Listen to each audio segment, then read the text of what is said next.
দর্শক, সুখবর হচ্ছে বেগম খালেদা জিয়া মোটামুটিভাবে শারীরিকভাবে ফিট। এই কারণে তিনি ওমরা পালনের প্রস্তুতি নিচ্ছেন। ধারণা করা হচ্ছে ডিসেম্বরের 12 বা 13 তারিখে তিনি যাত্রা শুরু করবেন। সৌদি আরবে ওমরা শেষে তিনি যাবেন লন্ডনে। লন্ডনে চিকিৎসার কিছু কাজ শেষ করে আবার হয়তো তিনি যুক্তরাষ্ট্রে যাবেন। সেই কারণে তিনি যুক্তরাজ্যের ভিসা ইতিমধ্যে নিয়েছেন। যুক্তরাষ্ট্রের ভিসা নেওয়ার জন্য গত বুধবার তিনি সেখানে যান এবং দূতাবাসের যে ভারপ্রাপ্ত রাষ্ট্রদূত সহ দূতাবাসের কর্মকর্তারা তাকে স্বাগত জানান। তার সঙ্গে দলের নেতারা ছিলেন। এখানে খেয়াল করেন যে বেগম খালেদা জিয়া সামনে রাজনৈতিক পট পরিবর্তনে কি হবে জানি না। বেগম খালেদা জিয়া হয়তো আবারও প্রধানমন্ত্রীর আসনে বসতে পারেন।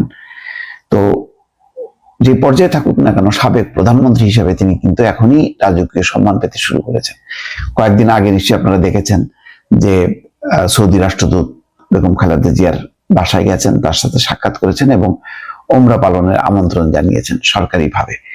একেবারে সেই আগে যখন নাকি বেগম খালেদা জিয়া প্রধানমন্ত্রী ছিলেন অথবা বিরোধী দলের নেত্রী ছিলেন, তখন যেভাবে সম্মান দিত সৌদি আরব বরাবর, একদম তাদের রাষ্ট্রীয় খরচে বা ব্যবস্থাপনায় ওমরা সহ হজ পালনের যেই ব্যবস্থাটা তারা নিতেন, ঠিক সেই অবস্থায় আবার ফিরে এসছে।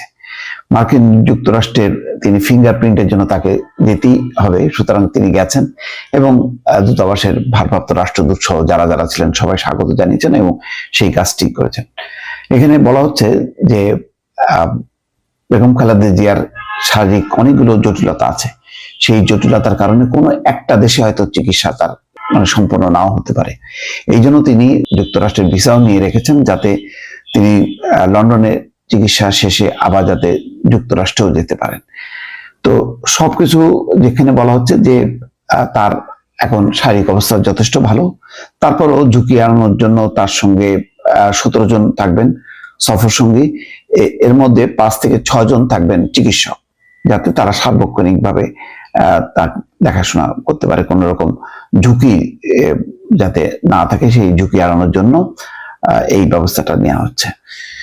তো শনিবার লন্ডনের উদ্দেশ্যে ঢাকা ছাড়ছেন বিএনপির মহাসচিব মির্জা ফখরুল ইসলাম আলমগীর। তিনি 11 ডিসেম্বর দেশে ফিরবেন। এরপর বেগম খালেদা জিয়া লন্ডনে যাবেন, অর্থাৎ 13 তারিখ অথবা 14 ডিসেম্বর তিনি যাবেন।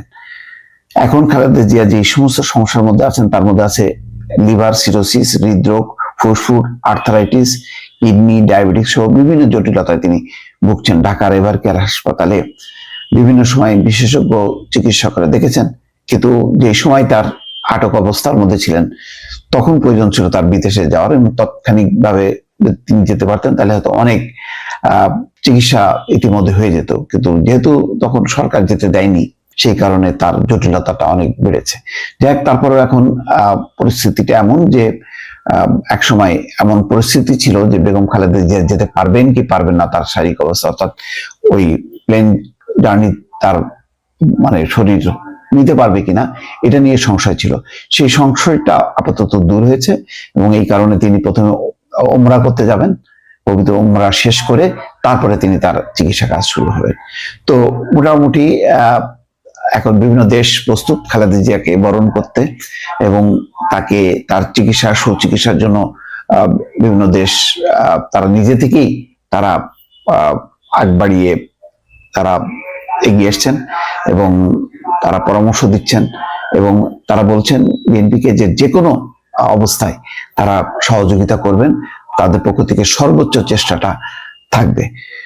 তো এই হচ্ছে দর্শক বেগম খালেদা জিয়ার সর্বশেষ পরিস্থিতি। ভালো থাকবেন। আল্লাহ হাফেজ।